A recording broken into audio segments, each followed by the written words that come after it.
2018, Disney Pixar released a sequel to their best film ever made of all time, The Incredibles. Incredibles 2, released in 2018, is okay, it's pretty mid, but did you know there's an original sequel made for the Nintendo GameCube and PS2 and Xbox? And that being The Incredibles, Rise of the Underminer, released in 2005 for the PlayStation 2, Xbox, GameCube, as well as there being a Game Boy Advance and DS apparently game, but they're different than obviously the main console version, so I'm not going to be talking about that. I'm talking about the main game right here. And I decided I'm going to cover some different games. I've been covering a bunch of Sonic games if you haven't seen my main channel, and I thought that I'm going to cover some games that I played in my childhood, since I did play this on the Nintendo GameCube pretty much to completion with actually my brother, so there you go. I guess I'll leave a link to his channel in the description below. He's not involved in making this video, but he did help me play this game. I remember getting this game from Blockbuster, renting it, and then thinking this game is amazing. I was playing it, I didn't know how to play very well, but this game was cool. I didn't know I played the other Incredibles game first. I knew I liked the Incredibles a lot, and I was just playing it. It was a two-player game. I always like those games you can play with one of my brothers. As you can see here, I was playing it that very day. We were like, this game's great, can we get it? And we got it from Blockbuster. So many memories from that store. Yes, this is me, by the way. I'm the kid wearing the SpongeBob shirt. Don't mind the red eyes, that's just something that used to happen with cameras back in the day. This game was pretty cool to me as a kid. As a matter of fact, I think at one point I said, I don't really know why I said this, but I was like, you know, I think this game's a 10 out of 10. I do not agree with that now. However, does this game have some merit? I mean, might as well take a look at it. After all, sometimes these games are kind of forgotten to time. Maybe some of them have more merit than others. So, is this game as good as I remember as a kid? Or does it not hold up in one of these shovelware games that should be lost to the garbage bin of the back of a game store? And the other question is, will this review of this game be better than my review of The Incredibles from the original GameCube review I did way back in 2014? It's pretty bad. There's some shit piles away, and some pretty great games, and some just Emmy games. Yeah, this video is pretty bad. This review is really bad. I mean, look at how bad the footage is. Holy crap. In the helicopter, whoa, helicopter, aren't these? Maybe one of these days I'll review this game. We will see. The Incredibles 2004 is one of my favorite movies of all time. It was my favorite as a kid, and the more I watch it, the better it gets. As an adult, it's somehow even better than it was as a kid, and I thought it was the best movie ever made as a kid, so that tells you how good it is. Early Pixar is great in general, and I always wanted there to be a sequel, and I had to wait 15 years. 15 years too late. Though the people at THQ, our Toys headquarters, were lucky enough to give us their interpretation of what a sequel to The Amazing Incredibles would be. You see, Mr. Incredible and Frozen decide they're going to tackle the Underminer alone, and the rest of the family just does whatever, I guess. I don't know. They do something. Despite this being called The Incredibles, there's only one really incredible in the entire movie. So yeah, kind of false advertising. They should have called this game Mr. Incredible and Frozone, because that's pretty much what the game is. Speaking of story, there's barely any story here. Essentially, Mr. Incredible and Frozone are going after the Underminer, while I guess the rest of the family does some shit on the surface. What's the gameplay of this game? That's the most important thing that we want to know about games. Well, the player takes control of either Mr. Incredible or Frozone, or with another player controlling either one of the characters. Each of the characters have unique abilities, and they mostly work the same. You have a punch button, you have a jump button, there's very minor platforming. There's platforming at the beginning of the game. Pretty much this little section here is the most platforming you're going to get. It's pretty basic. Frozen doing a glide move while Mr. Incredible has a little dinky jump. It's okay. And mostly the rest of the game is them making banter and making fun of the Underminer, saying that he's an incel and a loser, that he needs to get a life and stop trying to make a doomsday device that's going to destroy the whole overworld. It's nothing but, hey, at least there's a couple bit of world building in his environment, which is pretty neat. Most of the game is a beat 'em up where you beat up the different mechs that the Underminers created in this underground area.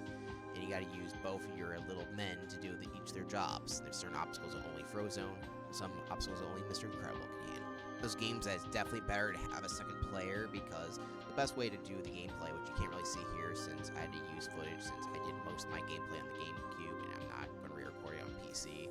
Sorry, link in the description for the actual footage here used. But yeah, the best way is to have a second player, because the second player who can play as Frozone can use this freeze ability, which basically freezes enemies. It's just a little slow attack, and just freeze them completely still, and then Mr. Incredible can hit them, as well as the fact that Frozone can freeze pretty much all the projectiles and certain elements there, but it takes a while depending on what enemy it is. And Mr. Incredible can block off the enemies by punching them. He's stronger than Frozone is. It's kind of an interesting dynamic they have. It's kind of a co-op immersion with usually the other players, and for the first couple of levels, it works pretty well. Usually the enemies are fun to fight. They have good knockback, as well as them not taking forever to defeat. Some of the harder ones, they have unique movesets, but after a while, the game gets a little stale. Most of the environments in the game, being underground, look mostly the same, and they repeat a lot of the same enemy types by just giving them shields. And overall, it just doesn't really add much to the gameplay. It's more annoying than anything. The game isn't very hard at all. In fact, it's pretty easy. And there's not really any combos here. Mr. Incredible has a slam attack, Frozone has a glide attack, and that's about it. They all have a basic punch attacks, and that's basically it. Mr. Incredible can throw enemies if they're stunned or frozen, and other objects. Frozone can freeze enemies. Those are their main mechanics, and they work pretty well. But there's nothing more to that. They have a dodge attack with the C-stick, and that's pretty much about it for the controls here. So not that much going on, so you think there'd be more enemy types, but there's a very limited amount of enemy types in the game. You'll be fighting mostly the same drill dozers and buzzsaw guys, with not many variation between them. Don't really expect an epic adventure either. This game clocks around 2 hours, and unless you're a little kid, it's not going to be a very tough fight. This is definitely one of those games that was made for a younger set of mindsets. It's very kind of mindless in a way. However, it does teach some basic gameplay elements. It works for that. It's like not bad, but definitely it feels like a foundation that definitely needs to be improved on for whatever we got here. It's not the worst thing in the world, but definitely could be improved on. One thing you'll definitely notice with this game is that the characters' voices, they are obviously not played by the same people who voice the characters in the movies, because, you know, they're people they couldn't get, other than the Underminer himself, who has the same voice actor, being, I actually forgot his name, but, you know, he's the guy who does all the Pixar voices. Your characters also upgrade in between the levels, for the most part, and that's about it, really. The game will save, and then you'll get the option to upgrade one of your little elements. There's not a whole lot there. It does tell you some of your stats, which is pretty nice, I guess. It's not the most in-depth thing in the world, but it's nice that you have it there. There's not a whole lot to upgrade here, and most of the upgrades are pretty useless. For Frozone, you're going to obviously upgrade your Freeze Ray, and for Mr. Incredible, you're going to do your Incredible Slam and Power Punch before you do anything else. Since losing health is pretty hard. The easiest way to die is falling off of the edge, but you respawn pretty quickly unless both characters die, then you reset to an earlier part of the level. It's pretty generous other than that. And meanwhile, Mr. Incredible and Frozone have okay replacements. They're not great, but they don't shut up, though. Mr. Incredible and Frozone say a lot of crap in this game. Time to get hopping. Need something to throw. Don't look at me. In theory, this should work every time. One of the most noble things about this game is that, for some reason, Mr. Incredible will say this one line of getting hit. He has like, oh, I'm not doing that. There's this other line that I don't know what he's trying to say. My theory, me and my brothers always come with weird lines sometimes. We couldn't really understand what they're saying. But to me, it sounded like he says, Green Goblin. That's what it sounds like. I'm not joking. And sometimes some of the sounds we thought sound like that doesn't sound like that at all. But this one, I swear to God, it sounds like he's saying Green Goblin in like a weird moan.